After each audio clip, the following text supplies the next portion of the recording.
Seeing as how I'm gonna marry Jennifer Lawrence one day and we're gonna live happily ever after, this review is gonna be kind of biased.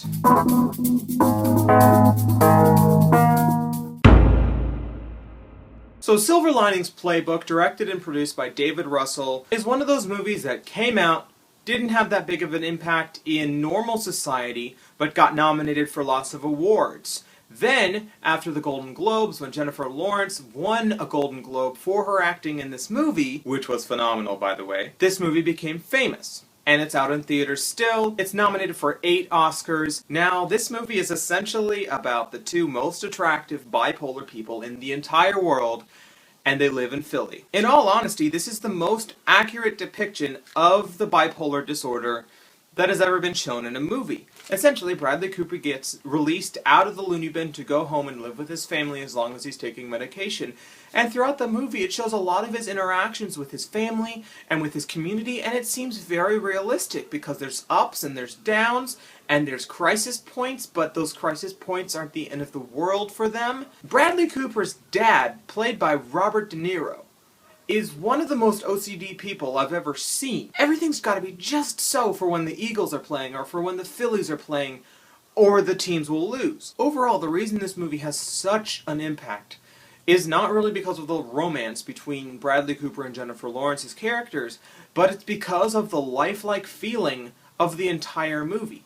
There's someone in this movie that literally everyone can relate to, and it really shows the ups and downs of community life in a big city. At certain times, you really feel empathy for the characters, and not just the major ones.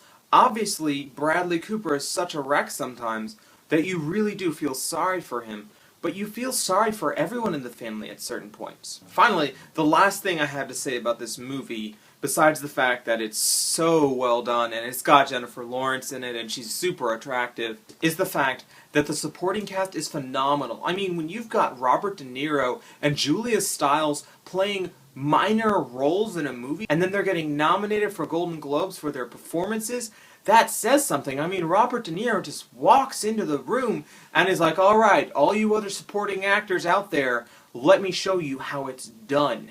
So let's go to the Crave scale, see the numbers for this movie. Just so you viewers know, I'm really not going to be biased during this part, despite the fact that Jennifer Lawrence is incredible. 1, story, that's an easy 9 out of 10. I mean, first of all, it's from a really well-written book called Silver Linings Playbook.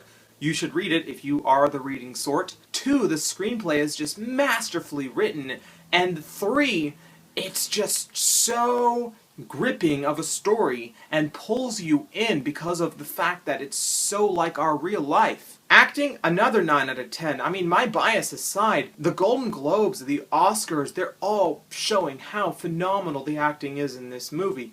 I mean, this is the first movie that Bradley Cooper's got nominated for anything big in. Jennifer Lawrence, she won a Golden Globe, she's going for the Oscar. The music's by Danny Elfman. He's done so much stuff, and this is not his worst work. Danny Elfman is one of those people that's really able to take the setting that the movie's in and compose music that really makes you feel like you're there. He's one of those people that will just go down into the setting and think, what would music sound like to make people think that they're really here? That's an easy 7 out of 10. Another aspect of the movie that was amazing were the technical aspects. I mean, the filters, the lighting, the color ratio, everything about the shots made you think, wow, this is a really depressing way to live if you're bipolar.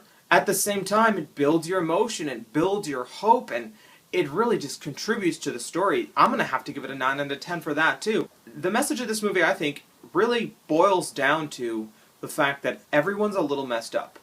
No one's really perfect. It's advertised as about this guy who's bipolar, and he meets this girl who's bipolar, but when you watch the movie, you think, what is wrong with her? Robert De Niro is being a jackass. Why? And then you realize they're all messed up, because everyone in the world is a little messed up. So that's an easy 10 out of 10. Should you watch this movie? Absolutely. I wish if you hadn't seen it in the theaters, that you could see it in the theaters, but that doesn't matter. This is a movie that you need to buy. Not download off of the Pirate Bay with an awful ripped copy, but buy.